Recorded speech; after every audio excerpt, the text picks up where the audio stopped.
Assalamualaikum warahmatullahi wabarakatuh. Di sini saya Ali Nursifa dengan NIM 123 20101016 dalam rangka memenuhi tugas ujian akhir semester mata kuliah Ilmu Pendidikan Islam yang dibawakan oleh Ibu Dr. Sam'iyah SPDI MAG. Di sini saya akan sedikit memaparkan tentang materi tentang pendidikan Islam masa Rasul dan masa Khulafaur Rasyidin. Pendidikan Islam mempunyai sejarah yang panjang. Dalam pengertian yang seluas-luasnya, pendidikan Islam berkembang seiring dengan kemunculan Islam itu sendiri. Pendidikan Islam mengutamakan segi kerohanian dan moral. Maka, segi pendidikan mental, jasmani, matematik, dan ilmu sosial dan jurusan praktis yang tidak bisa diabaikan begitu saja. Dengan demikian, pendidikan tersebut merupakan pendidikan yang komprehensif. Pendidikan Islam sangat memperhatikan bidang keimanan, akidah, dan pencapaian ilmu karena zat ilmiah itu sendiri. Dan pada masa Rasul, karakteristik ini telah dimiliki terutama aspek ilmiah, kesusteraan, dan keberadaan. Walau belum setinggi pencapaian kaum muslim di masa kejayaannya. Nah, pendidikan Islam juga merupakan suatu hal yang paling utama bagi warga suatu negara.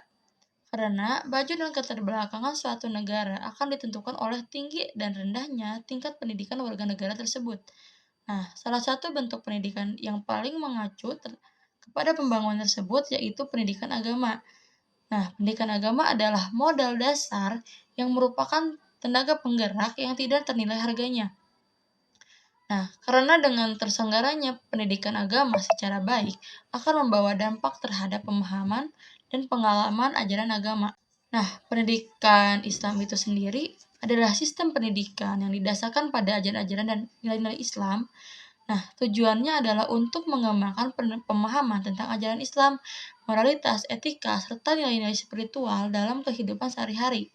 Pendidikan Islam mencakup pembelajaran tentang Al-Quran, hadis, sejarah Islam, akhlak, serta prinsip-prinsip keagamaan lainnya. Lalu berikutnya adalah, pendidikan Islam itu, sejarah pendidikan Islam itu kan tadi dibagi dua. Pendidikan Islam masa Rasulullah dan masa Khulafaur Rasyidin. Nah, di sini yang pertama saya akan menjelaskan tentang pendidikan Islam di masa Rasulullah. Nah, proses pendidikan sebenarnya itu berlangsung sangat-sangat lama, yaitu sepanjang sejarah manusia itu sendiri. Dan seiring pula dengan perkembangan sosial budayanya secara umum, memang aktivitas pendidikan sudah ada sejak manusia diciptakan. Nah, karena itu, pendidikan merupakan salah satu perhatian sentral masyarakat. Nah, Rasulullah sendiri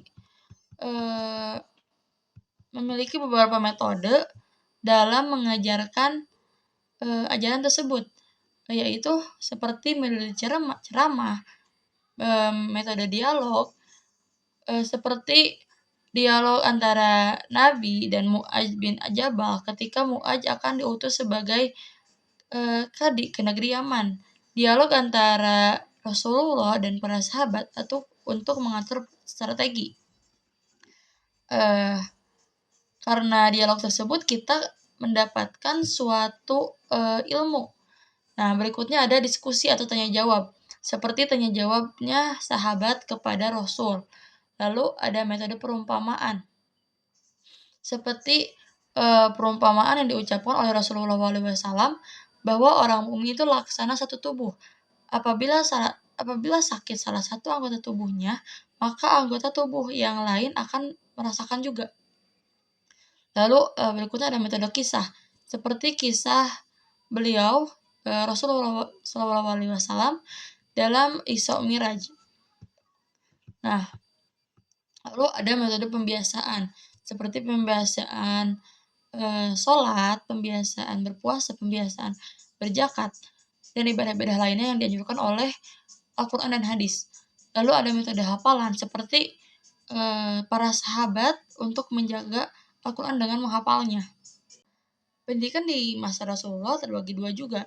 Ada periode Mekah ketika Rasul masih di Mekah dan periode Madinah. Nah, sekarang saya akan sedikit menjelaskan tentang periode Mekah. Nabi Muhammad SAW menerima wahyu yang pertama di Gua Hiro di Makkah pada tahun 610 Masehi. Dalam wahyu itu termaktub ayat Al-Quran yang artinya, "Bacalah ya Muhammad dengan nama Tuhanmu yang telah menjadikan semesta alam. Dia menjadikan manusia dari segumpal darah.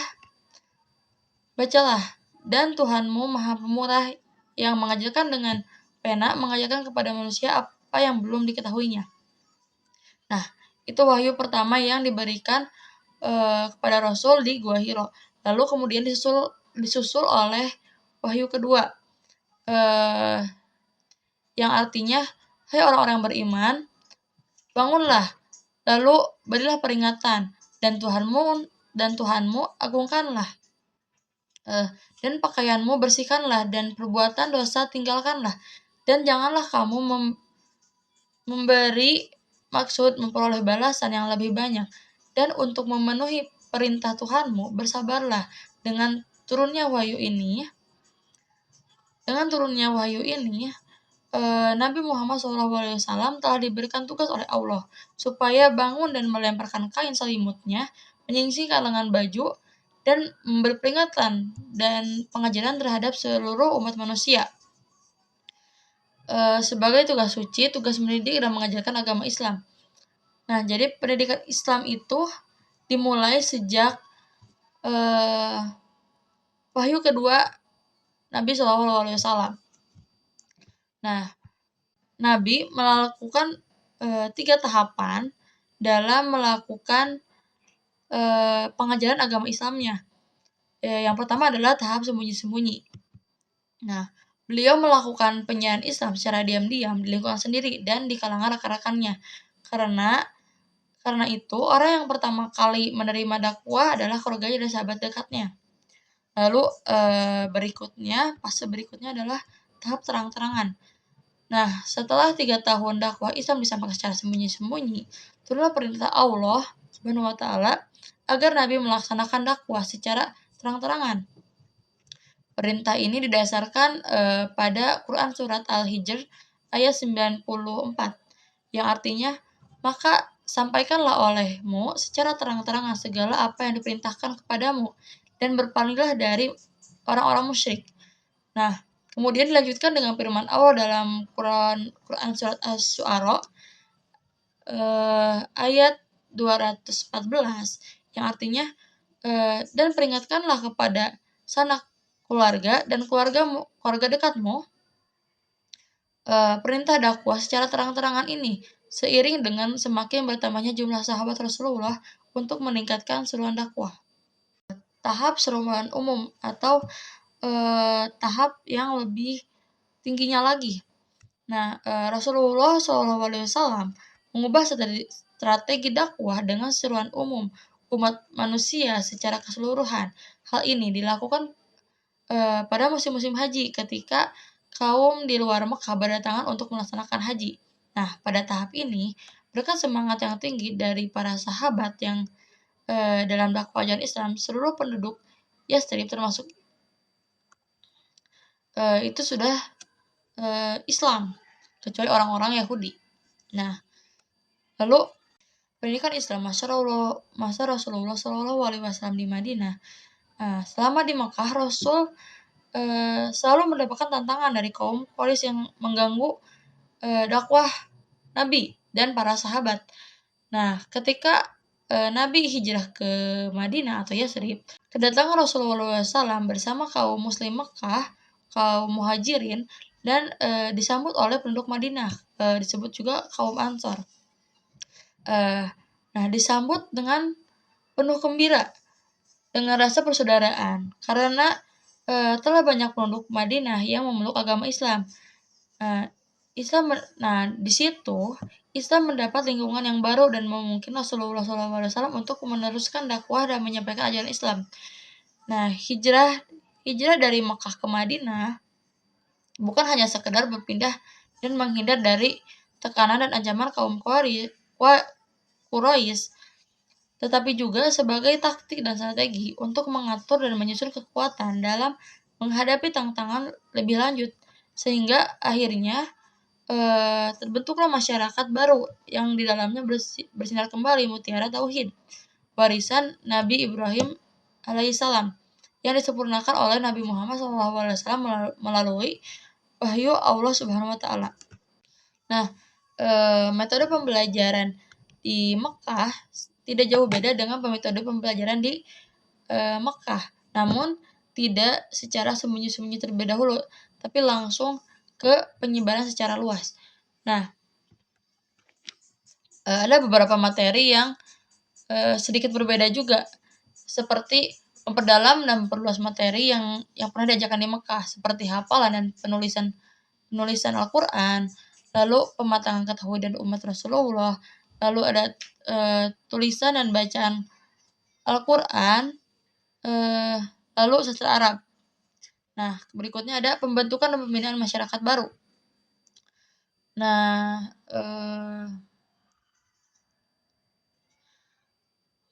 berikutnya ada pendidikan sosial, politik, kewarganegaraan. Materi pendidikan sosial dan kewarganegaraan Islam pada masa itu adalah pokok-pokok pikiran yang terkandung dalam Konstitusi Madinah, yang dalam prakteknya perinci lebih lanjut dan disempurnakan dengan ayat-ayat yang turun selama periode Madinah.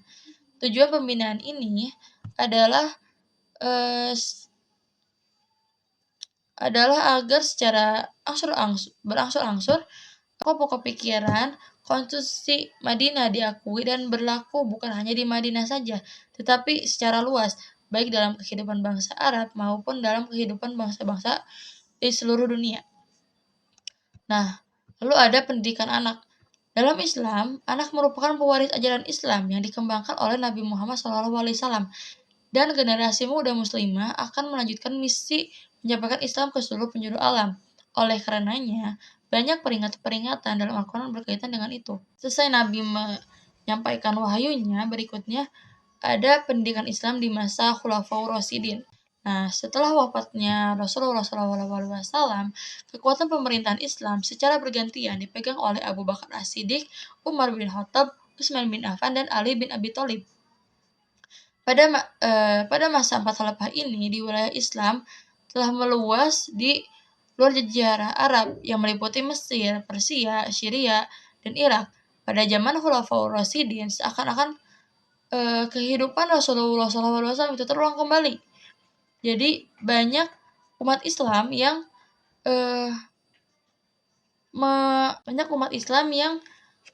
keluar dari ajaran agama Islam. Nah, pendidikan Islam menjadi memantul gitu di ibu kota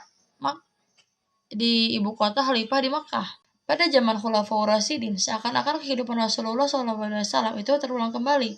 Pendidikan Islam masih tetap memantul Al-Quran dan Sunnah di ibu kota Khalifah di Makkah, Madinah, dan berbagai negeri lain yang ditaklukkan oleh agama-agama Islam. Di sini saya akan menjelaskan dari yang pertama, yaitu Abu Bakar As-Siddiq. Abu Bakar As-Siddiq radhiyallahu anhu dibayat menjadi khalifah pada tahun 11 Hijriah atau 632 Masehi. Beliau merupakan laki-laki dewasa yang paling awal membenarkan dan beriman kepada ajaran Islam yang didakwahkan oleh Nabi Muhammad SAW. Beliau juga mengiringi Rasulullah ketika berhijrah dari Mekah ke Madinah. Pada masa Khalifah Abu Bakar, baru dimulai berbagai macam penolakan dalam lingkungan umat Islam, berupa kerusakan oleh orang-orang murtad, orang-orang yang mengaku sebagai nabi, dan orang-orang yang enggan membayar zakat. Berdasarkan kondisi tersebut, untuk mewujudkan keimanan dan kehidupan umat Islam yang stabil, maka Khalifah Abu Bakar melakukan tindakan tegas dengan memerangi para pemberontak dan perusak tersebut, dan dikenal sebagai Perang Riddah. Penumpasan berhasil dilakukan dan kondisi internal umat Islam kembali stabil. Namun tidak sedikit umat Islam yang gugur. Bahkan di antaranya terdapat sahabat dekat Rasulullah dan para penghafal Al-Quran, sehingga mengurangi jumlah sahabat Rasulullah yang hafal Al-Quran. Dan lalu pola pendidikan pada masa Abu Bakar seperti pada masa Nabi, baik dari segi materi maupun lembaga pendidikan.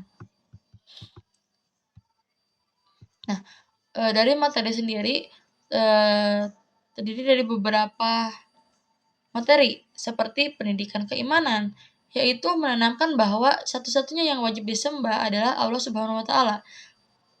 Lalu, ada pendidikan akhlak juga, seperti, adab-adab, lalu sopan santun bertetangga dan bergaul kepada masyarakat, dan, lainnya.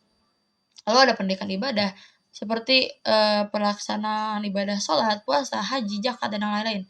Lalu ada pendidikan kesehatan, seperti kebersihan, gerak-gerik dalam sholat, lalu, dan, wudu.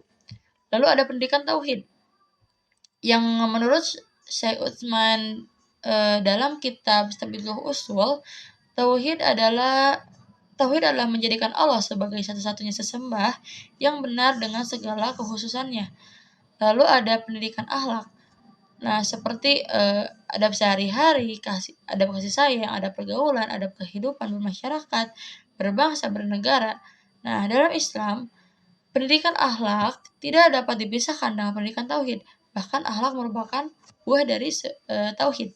Nah, lalu berikutnya, eee, masa Umar bin Khattab. Umar bin Khattab, nama lengkapnya adalah Umar bin Khattab bin Naufal, keturunan Abdul Uzza al-Quraisy dari suku Adi, salah satu suku yang terpandang mulia. Umar dilahirkan di Mekkah 4 tahun sebelum kelahiran Nabi Nabi Shallallahu alaihi wasallam. Umar masuk Islam pada tahun kelima setelah kenabian dan menjadi salah satu sahabat terdekat Nabi, Nabi Shallallahu alaihi wasallam, serta dijadikan tempat rujukan oleh Nabi Shallallahu alaihi wasallam mengenai hal yang penting. Beliau dapat memecahkan masalah yang rumit tentang siapa yang berhak mengganti Rasulullah Shallallahu alaihi wasallam dalam memimpin umat setelah wafatnya Rasul. Dengan memilih dan membayar Abu Bakar sebagai khalifah Rasulullah Shallallahu alaihi wasallam, sehingga, beliau mendapat penghormatan yang tinggi dan diminta menjadi, nasihatnya serta menjadi tangan kanan khalifah yang baru itu, Abu Bakar As-Siddiq. Nah, sebelum meninggal dunia, Abu Bakar telah menunjuk Umar bin Khattab menjadi penerusnya. Jadi, setelah, Khalifah Abu Bakar As-Siddiq wafat, nah dilanjutkan oleh Umar bin Khattab. Pada masa Umar bin Khattab, situasi politik itu dalam keadaan stabil. Dengan meluasnya wilayah Islam sampai ke luar jazirah Arab, muncul perbedaan antara budaya mereka dengan budaya Islam. Maka di sini Khalifah Umar memikirkan pendidikan di daerah tersebut agar selaras dengan Islam. Oleh karena itu, Umar memerintahkan panglima-panglima perang, agar bila mereka berhasil menguasai suatu daerah, hendaknya pendidikan masjid sebagai tempat sholat dan pendidikan. Untuk keperluan khususnya dalam kaitan dengan pendidikan, Umar mengangkat dan menunjuk guru-guru setiap daerah yang ditaklukkan untuk bertugas mengajarkan isi Al-Quran dan ajaran Islam, kepada penduduk yang baru masuk Islam. Jadi, eee, Umar bin Khattab tidak melakukannya secara sendirian. Jadi Umar bin Khattab memanggil beberapa guru yang memang sudah, pandai dalam agama Islam dan menyuruh mereka untuk mengajarkan di berbagai daerah-daerah. Nah, pada masa Khalifah Umar bin Khattab, mata pelajaran yang diberikan adalah membaca dan menulis Al-Quran dan menghafal serta belajar pokok-pokok agama Islam. Pendidikan pada masa Umar bin Khattab lebih maju dibandingkan sebelumnya. Pada masa ini, dituntut untuk belajar bahasa Arab, juga, belajar bahasa Arab lebih banyak, karena banyak orang baru yang masuk Islam dari daerah, yang ditaklukkan yang harus belajar bahasa Arab, jadi dari daerah luar. Khalifah Umar bin Khattab radhiyallahu anhu berperan secara langsung sebagai pendidik dan melakukan penyuluhan dan pembinaan umat Islam di kota Madinah. Penyelenggaraan kegiatan pendidikan diterapkan di masjid-masjid seperti pendidikan, kutab, dan pasar-pasar. Beliau juga memberikan instruksi kepada para panglima perang umat Islam memberikan masjid-masjid di setiap wilayah atau kota-kota yang dikuasainya, yang berfungsi sebagai tempat ibadah dan juga tempat, mencari ilmu. Lalu berikutnya adalah masa Utsman bin Affan. Khalifah Utsman bin Affan, nama lengkapnya adalah Utsman bin Affan bin Abil As bin Umayyah dari suku Quraisy. Beliau memeluk Islam karena ajakan Abu Bakar dan menjadi salah seorang sahabat dekat Nabi Shallallahu Alaihi Wasallam. Utsman bin Affan terkenal sebagai orang yang berbukti pekerti luhur, sangat pemalu, dermawan, lemah lembut, dan penuh kasih sayang. Beliau selalu berprasangka baik, bersikap toleransi, paling baik bergaul dengan orang lain, lapang dada, sabar, dan masih banyak lagi. Beliau sangat kaya, tetapi berlaku sangat sederhana dan sebagian besar kekayaannya digunakan untuk kepentingan agama Islam. Nah, Utsman bin Affan diangkat menjadi khalifah hasil dari pemilihan panitia 6 yang ditunjuk oleh Khalifah Umar menjelang beliau meninggal dunia. Dalam menjalankan tugas kepemimpinannya, Utsman banyak menghadapi masalah politik yang cukup kritis dan tidak terelakkan hingga mengakibatkan terbunuhnya beliau sendiri. Nah, masa 6 tahun pertama, kebijaksanaan nampak baik. Tapi masa 6 tahun kedua, kelemahan-kelemahan pribadinya nampak sebagai akibat dari sifat beliau yang lemah lembut dan dijadikan sebagai alat untuk mendorong kepemimpinannya oleh keluarga terdekatnya. Nah, pendidikan Islam pada masa Khalifah Utsman bin Affan tidak jauh berbeda dengan masa-masa sebelumnya. Pendidikan pada masa Utsman bin Affan hanya melanjutkan apa yang telah ada. Hanya sedikit perubahan yang mewarnai pelaksanaan pendidikan Islam dari apa yang telah ada. Para sahabat besar Rasulullah SAW yang berpengaruh dan dekat dengan Rasul pada masa Khalifah Umar tidak diizinkan meninggalkan Madinah. Maka pada masa Khalifah Utsman bin Affan diberikan sedikit kelonggaran untuk keluar Madinah dan menetapkan di daerah-daerah yang mereka sukai. Di daerah-daerah yang baru tersebut, mereka mengajarkan ilmu-ilmu keislaman yang mereka miliki dan didapatkan oleh Rasulullah SAW. Adapun objek pendidikan pada masa itu terdiri dari orang dewasa, baik itu orang tua yang baru masuk Islam. Lalu ada anak-anak, baik orang tuanya yang telah lama memeluk Islam ataupun baru memeluk Islam. Lalu ada orang dewasa atau orang tua yang telah lama memeluk Islam. Lalu ada orang yang menghususkan dirinya menuntut agama secara luas dan mendalam.